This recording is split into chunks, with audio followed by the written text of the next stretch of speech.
we've got a Diamond 3 match, we've got chat ready, we've got the video from a Discord user. This is from Biochemist, as I said earlier. This is Oddball on Livefire, so hopefully the sound will be working for everyone. There's no music. Try and get the volume just right. And so if we're spawning on Mudside on Livefire. So what do we think when we spawn Mudside on Livefire? What's the first thoughts that we think? What are the things that people go for? What are the two things people usually fight over? Because you should never fight over the ball first. You can send a VOD, Lewis, yeah.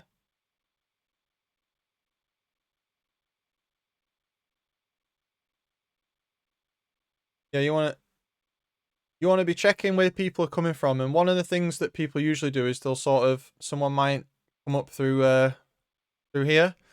Usually you can see the nades. A really common strategy is for people from the other side to bounce the nades here, and then they come down here. You want to be careful that you're not on the receiving end of that. But yeah, you want the sniper and you want the overshield. People forget about heatwave as well. Heatwave's really good, but because snipe's there, because the overshield's there. No, my god, English. Because the oddball is there, it tends to get fought off after. So if we go up here, we got someone bottom. We can see that there's someone already fighting down here already. And then we've got someone pushing over shield. So we're quite spread out. I would have thought because this person's fighting, I kind of see if I can help them a little bit. They're the nades that we just talked about. They've got a 7. And then we've seen 2 people, so we should be getting the hell out. Yeah, we're low shields. We know there's an ally down here, so it's safe. And now we're down here. So... oh, wow, Capo has appeared. I think this player... kill everything and win. I think this player snookered themselves. This player has just checkmated themselves. You want to know why?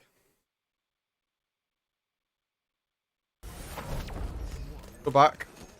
Guy's just big checkmated himself. Right, this guy is fighting someone. If this guy loses, someone's going to come this way. There's 2 players here, one drops down. And now we're in here. Only one person's died. So we know someone's going to come here. And maybe behind him. Maybe. So jumping bot mid like this for safety was dangerous. There you go. I promise you I'd not watched this video before. I promise. Yeah, but I knew as soon as he went bottom mid he was dead. Yeah, so there, I think I would have maybe ratted tower or something. Or tried to rat like the ramp and get a trade. What did people in the chat think? Would you have ratted it out instead of just going bot mid? Because the oddball's bot mid as well, and it's oddball. So they're going to come for you. Run cuts. Cuts was another option. Instead of going bot mid, go past and loop around.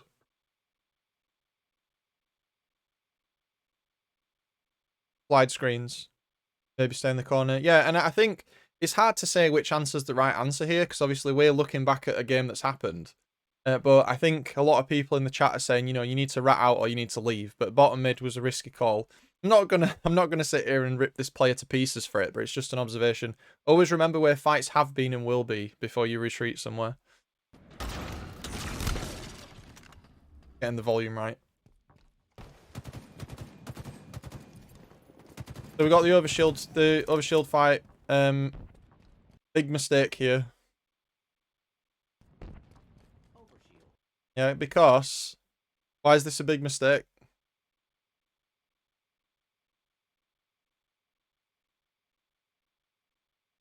Yeah, think where the ball guy is. Ball guy's got a crossfire on OS. Yeah. Squad's all at OS. They just killed one guy though. I'm thinking here, you know, the ball going to ball, you know, we're a kill up here, but the guy up here, he's got a direct crossfire down to OS, so leaving your team I mean, you're trying to intercept, but the fight's already started. So I would have tried to go and help sandbags, and because these teams already all jumped down. I mean, you could argue, but whatever the outcome of this fight is, the other team had a crossfire with 4 people. That was a unfortunate shroud. Yeah, and then we just get flanked anyway. But yeah, OS. Rule of oddball is slay them ball. Yeah, objective them ball. It's same for King of the Hill and Strongholds as well. You see a lot of people at... And this is like a Diamond 2 match, remember? Like, you see a lot of people, they'll go for the objective and not really consider the danger they're having to run through to get to it. So you just want to be careful. Like, always slay out first. Like, if you can... You think you played that fine? Oh, okay. I mean... We're all here to talk about it. I just think, like, going that way, it's like, he wasn't... I think going that way was okay if he was fast, but he was almost too slow. Like, he gave the other team too much time. We never saw what happened to the overshield either.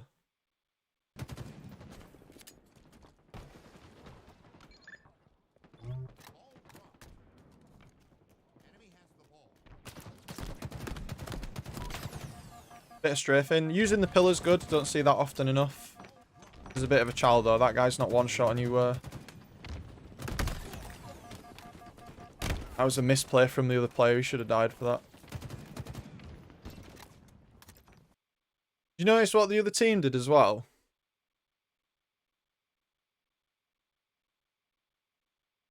Look at this guy. I mean, this guy's obviously rotating away from the enemy that's coming. That's not the issue.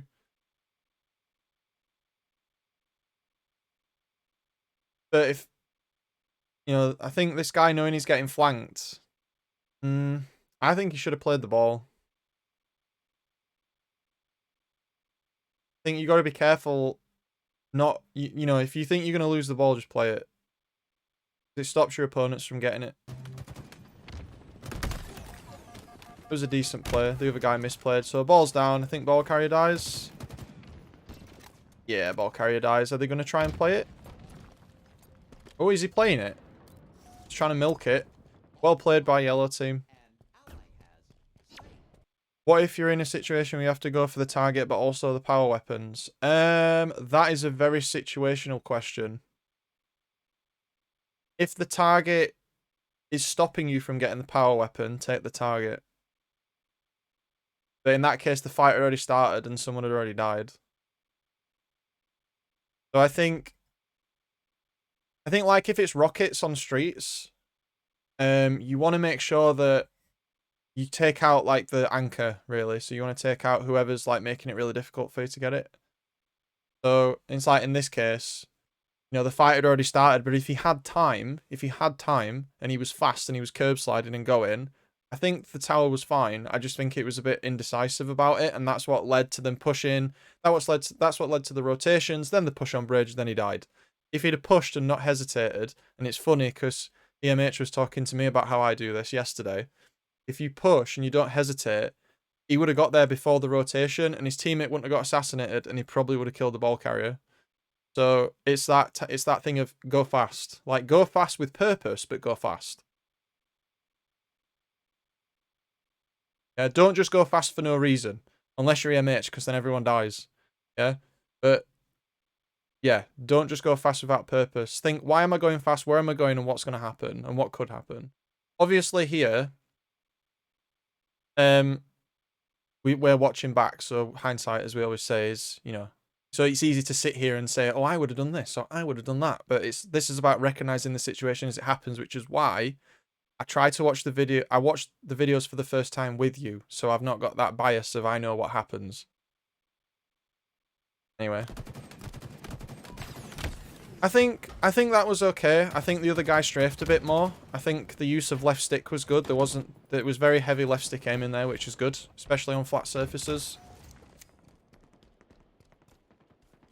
We can see there's a fight breaking out here and OS is coming up. Both his teammates dead. Both his teammates have died. Go back a little here. This is another decision point. This is another decision point. Did he die? Yeah, they both died. So, what's the decision point here? Because it's 2v4 now. Overshield's coming up, ball's coming up, 2v4. What do?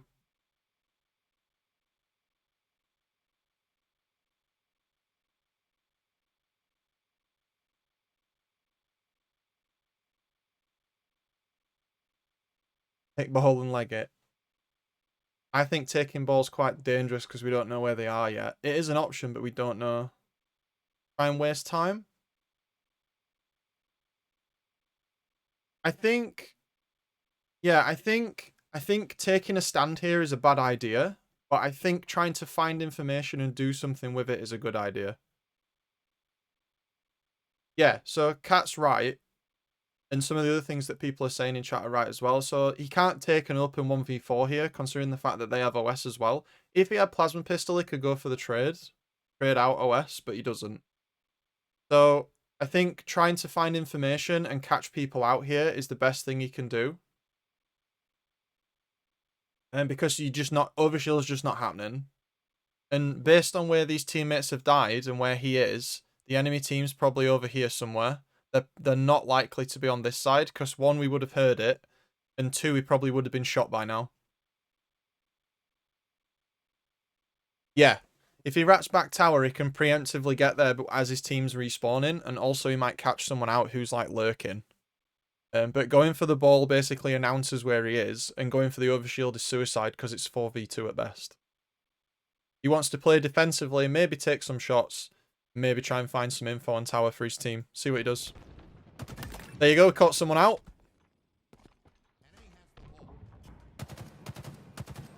I think, yeah, moving around, because this cuts off their angle now, and also it's, see how we've got a pinch now?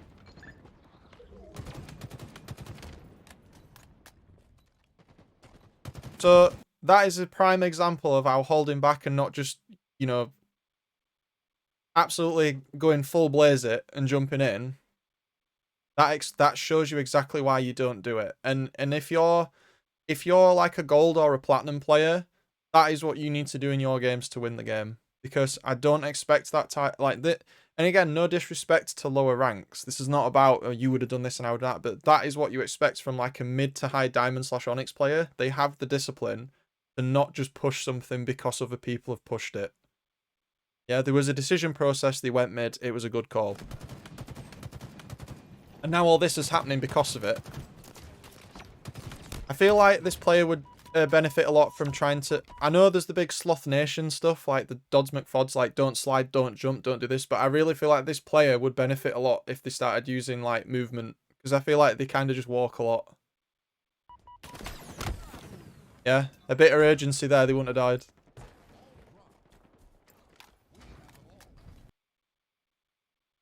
Let's play a guessing game. Where do we think he's going to spawn? He's died at C. His teammates are bot mid and he died at C. Where do you think he's gonna spawn? Yeah, they did isolate the OS player. Fly cancelling is good, yeah. I think we're gonna see a spawn either B or back A.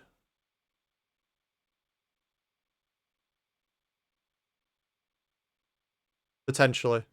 Depends if it gives him a really nice squad spawn and spawns him up at B crates. It might do. It depends where the other team is. Well, look. Yeah, probably big door. There you go. B crates. So that is nice. So they're all coming from that side. Probably wants to hold this as a good angle. Pushing a bit further forward. He is the only person alive. Is he going to play the ball? Fantastic. That was super big brain. Yeah, look at that. He's using the death feed to his advantage. And again, this is the sort of stuff you don't see in platinum and gold. Yeah. So this guy, one teammate dies, another teammate dies. He recognizes the situation. He's using the information on the screen. Yeah. And at this point, he knows that he's lost. And so he throws the ball away. And that stops the opponent from getting like 8 seconds. And notice how he throws the ball away before he dies. He doesn't hold on to it and then die and get like 3 points. He makes them pay for it. Yeah, he fights them. He doesn't give it to them for free. Yeah, because his team have died. Yeah, his team have died and they died while. So if you imagine the deaths, these are the death timers of his team. And as they're dying, they need to pass 10 seconds, don't they? So here's 10 seconds time. Right? If this guy here dies in the middle of their deaths, his respawn timer is now staggered. So that means that his team is going to have a 4-man if he survives, and their team's going to have a 3-man. Yeah, which puts it in his favour for retaking the ball. Probably shouldn't have gone in for the melee, though.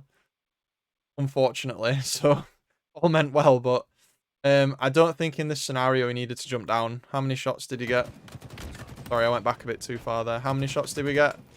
I'm not going to go through the entire game. Yeah, I don't think he should have left tower. I think he should have thrown it, and he should have just used the height advantage. I think he was scared of the nades. I think the nades made him scared. So here we got, what? This guy's throwing a nade, so it's 1 burst, 2 burst. He got 2 bursts on him before the other guy even shot him. This is an instance of going in melee range essentially resets the fight, because if you're 2 bursts ahead of someone and they punch you, they reset it. Yeah. So the nades made him panic. That was unfortunate. Good spacing from the other guy though. Blood for the blood god. Yeah. Blood for the blood god indeed. So it's just a spacing thing. So some of the good things we've seen from this player so far is they left stick aim a lot, and they use their brain. They don't play fast, but they play intelligently. They don't just make like super suicidal decisions. I just wish I'd see a bit more speed from them. That was good, making the enemy player decide between a grenade and his BR. Unfortunately, he gets naded out. Quick tip. See that guy in the shroud screen there? Oh, I think I've gone back too far. I've gone back way too far. Oh no, whatever, I've lost it. The guy in the shroud screen, if you go in and out the shroud screen at the front, it makes people not have bullet magnetism and aim assist on you. So if there's a shroud screen, you want to dance left and right, and people don't get aim assist. So if they're on controller, they're just screwed. Yeah, back after tower. So I would have stayed up tower there. Anyway, moving on. I've skipped a bit, but I don't want to be here for like 40 minutes, so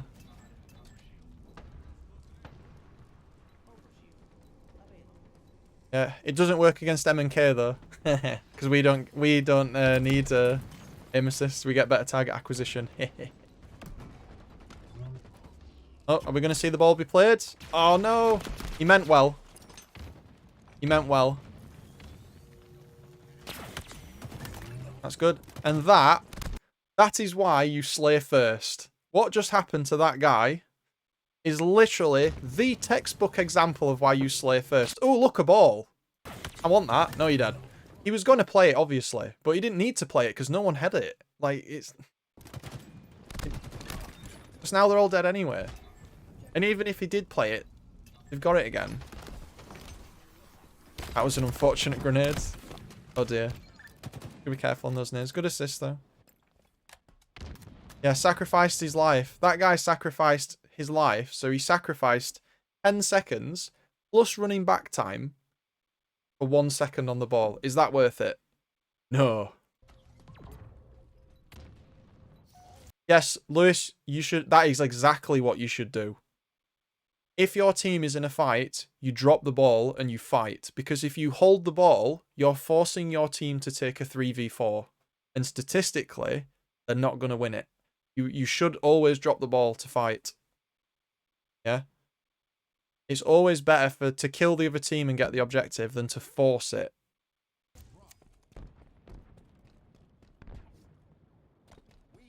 I want to watch this round because it's quite close.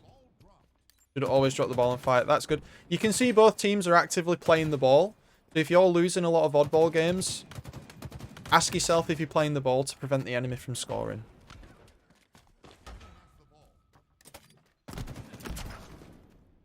So they had the numbers there, so they took the ball. The melee. You see so many whiff melees. Yeah, unless team has rockets or something, yeah. That guy. They went in together. The issue here now... Go, go, go. You need to get in. They collapsed. That was a dangerous scenario because they would have got staggered spawns.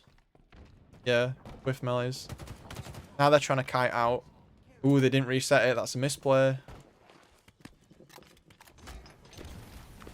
What's it? Oh, dear. I would run with the ball here. That's unfortunate. Yep. Using the sandbox, getting the weapons. I had a video the other day where somebody really hated the heat wave. I love the heat wave. Come on, team. Where's his team? That's unfortunate. So, if we just break down why that round was lost. I think that guy tried to move the ball, but he should have just dropped it. This play here should have gone that way. Because if they've got the top, they've got top C up here, then it's likely that they're going to spawn either here or here. Or even behind him. That's a bit close though. He should have gone that way. And I think the moment that the round was potentially lost, let's just watch it in slow motion. Good plan. But unfortunately, I think that lost him the round. Although I will say, I don't feel like the round being lost was his fault. Exactly. He's made some good decisions this round. Not all of them were amazing, but a lot of them were decent.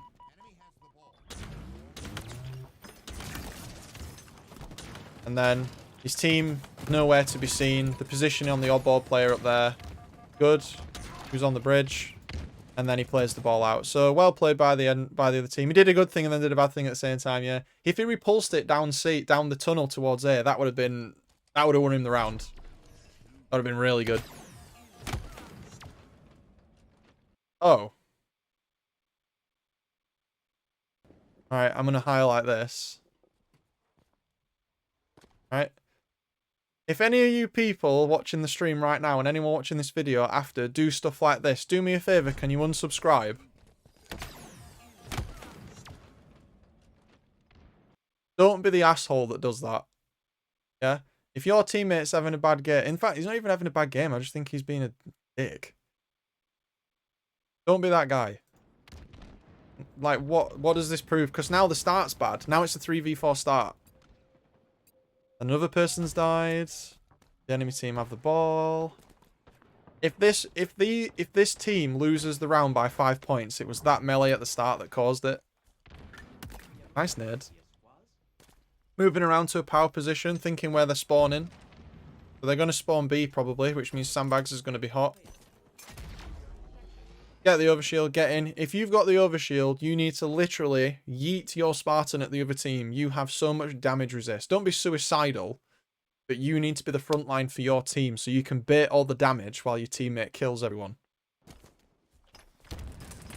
Because if you'll notice, I don't know if you know this, but watch this. Watch the overshield as time goes on. Overshield's draining, you notice? Look, it's draining, look. In fact, I think in HCS did an optic kite phase all the way around the map while the overshield was up. I think that was in the finals, wasn't it? Optic phase got the overshield and then optic just ran around Livefire for 30 seconds. Yeah. Hi Diplex. Welcome, welcome. Just doing some live coaching with chat. Again, I think it takes 30 seconds or something to go, but that's not really that important. But yeah, the overshield. And in fact, I don't think he had to pop it straight away. Obviously, you want to be careful with the overshield and the camo. But yeah, you don't have to pop the power-ups straight away. And even though we don't have active camo on this map, little tip for you, active camo lasts exactly 30 seconds. So when you pop that camo, you better be watching that little clock down there, because what you should be doing is you should say to your teammates, I have popped camo, it will run out at this time. Obviously in oddball that doesn't work because the timer pauses. But for Slayer and CTF, like on Argyle and Aquarius, you want to be telling your teammates when the camo runs out so they know, and so you know. Anyway. We've been here for a while. I'm aware of time here. Let's skip through the round a bit. Oh my god, they win this round.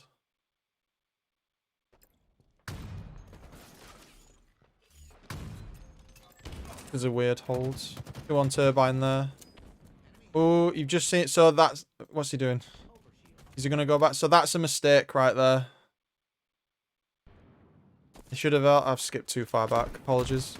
But that was a mistake there. His teammates were fighting. I think it's after this death. His teammates are fighting, and his other teammates are looping around. No, but he could have put damage on from back C and then left. Do you see how his teammate's not dead? Could have gone to help him. Look, his teammate's still not dead. Yeah, he could have, because they're all running towards A, so he could have looped around and got damage. I'm not saying he could have killed anyone, but he could have been annoying.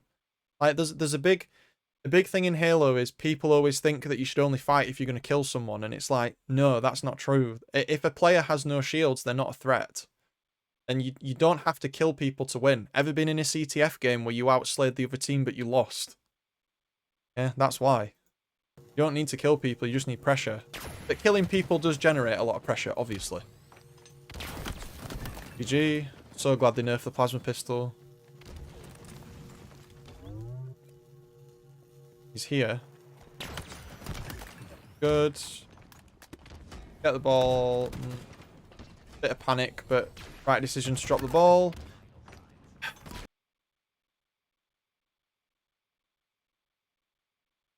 Slay first! Could have swapped to his BR there.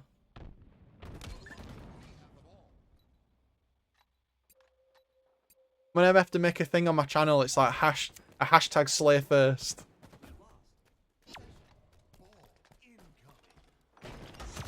Oh, this is dangerous. Yeah, get out the nade hole. That was some better position. He made a mistake and then he backed up. You don't want to be in the nade hole.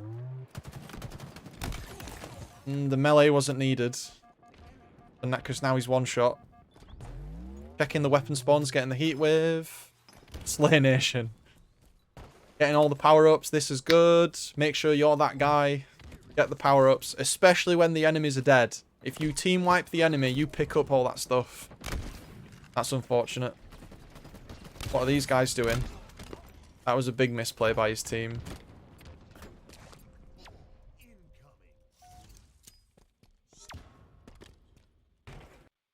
What was the trade out there? I actually missed that. Did we get the scoreboard? That said 1 dead. 3 of his teammates. Oh, we just missed it.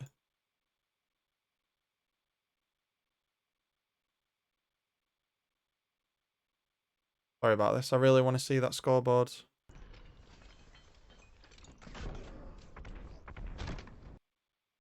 So, he respawns, and if you check the scoreboard here, all his team are dead, and the enemy team only have 1 dead. I like CTF. Wrong with you. I love CTF in this game. I like King of the Hill in this game. It's so much better than old King of the Hill. So here, he's gone in, and look, his team's still dead. And he's announced his presence. You want to be careful doing this. Yeah, he's going to get switched out. And then he's going to lose the duel. That sucks. He should have gone to key door and just left. That was an opportunity. That was definitely an opportunity to get damage, then get out. Yeah, that was a bit of tunnel vision there.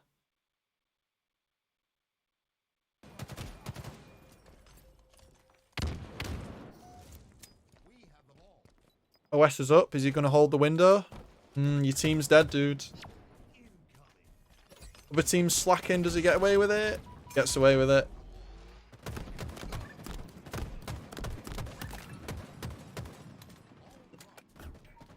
Argyle CTF's pretty good. Argyle CTF is tolerable, Alex. I don't hate it as much as I did. I don't mind it. See here, probably should have ran with the ball and left. But at least the enemy team didn't go over shields. I think we all know how this game's going with how long's left.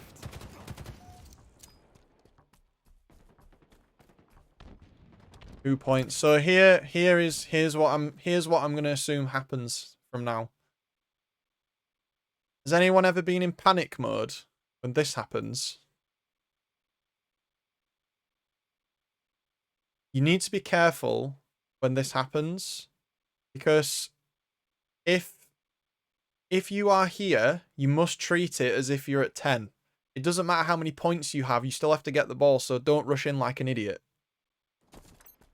2v4 here. Just get crossed from sandbags. They take 2 separate fights. He gets killed. The other guy gets pinched. They trade out.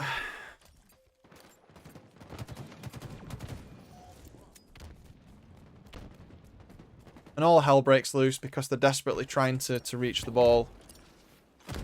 The other team's playing it well here. The other team is slaying. They're not picking up the ball in panic. Clamber got him killed. Don't clamber if you don't have to. Turn auto clamber off, it sucks. Yeah, and then they all get pinched. And this is it. I have seen this so many times. Wait for your teammates to respawn, dude. I mean, look at the timer as well. He's going to get pinched here. Yeah. Ooh. Yeah. Well played by the other guy. Gets killed. Everyone's in separate fights. Look at all these fights blue team are taking, and nobody is shooting the same goddamn target. Reds. Dead. It's just panic, isn't it? It's unfortunate. I don't feel like this player played a bad game. I just felt like he... This is what I mean, and I say in a lot of videos, and we're closing in soon. This is what I mean about a lot of people don't realize that Halo at higher ranks becomes a winner's game, in the sense that if you don't do anything, the game is going to make you lose. And I feel like this player did a whole load of stuff, but the impact of it wasn't felt. We're at 99 points now. Good zoning grenades, but unfortunately, the player plays the wall and they lose the game. Big ouch. So, key takeaways from this game then. Don't just run 9900. I've been there. I know this photograph. Neb. I know this photograph very well. Anyone see the Onyx stream last season where my Onyx game we lost 99 to 100? Yeah, so key points here, key points. The other team was prioritizing slaying. The other team was playing the ball sometimes, and they were rotating. Good points from this player. They were using all the items on the map that they could. That's good. You should always try to do that. Get in the firing range or academy if you're not confident. And there were some times where the player, Biochemist, did make some good decisions where they did go the right way. They did try to make the right play. They helped teammates. They rotated intelligently. But it's just the panic at the end, and we can see that, you know, it's just decision making, because KD isn't the be all and end all of Halo, but every time you die, you're not in the game for 10 seconds. So this guy Biochemist spent 22 deaths off the map. So he spent, what is that? It's 210 seconds. So that's almost 4 minutes. So almost 4 minutes of the game he wasn't in the game. Yeah, and remember that also that doesn't include how long it takes you to run back. So he spent a minimum of 220 seconds not in the game.